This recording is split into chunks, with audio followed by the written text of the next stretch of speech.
topic, and maybe let me be a bit provocative. Is it a guarantee that Trump will pick Pence as his running mate?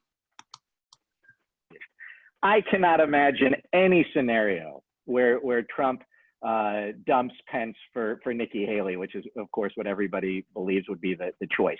And I think that's for two reasons. One is that Trump has to admit he made a mistake, that Pence was not the best choice. And so if he drops Pence, it is not a sign that Pence is no good. It's also a sign that Trump made a mistake. And Donald Trump never, ever admits to have making a mistake. Second, if he brings Haley in, it shows that he can't win on his own, and he needs somebody to help him win.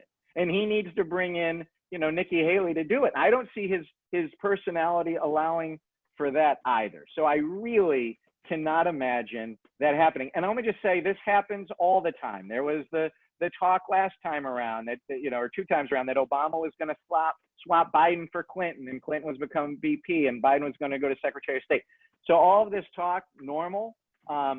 I would say less than one, maybe more than 0%, but less than 1% that'll get that Haley will be the vice presidential running mate and not Pence. Thurgood, over to you on the harder one. Who's going to be the Democratic nominee? Should it be Warren? What do you think? Well, actually, I'm not gonna suggest a wager on this, but I'm not 100% with you on the Pence issue. So let me preface that by and so much so that I was wondering which you decided was the easier question.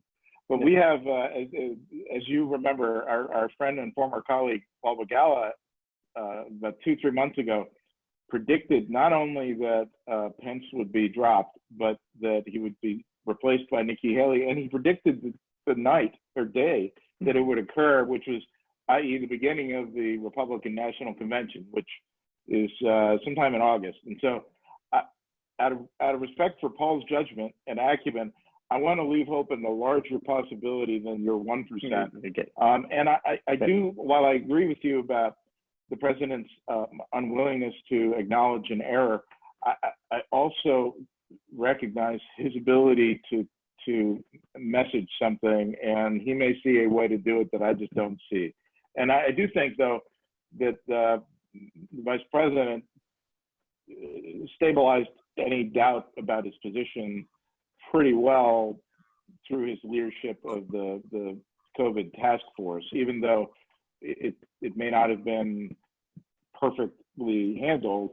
He's done an impressive job under extraordinary circumstances of trying to hold things together when his boss has made things very difficult.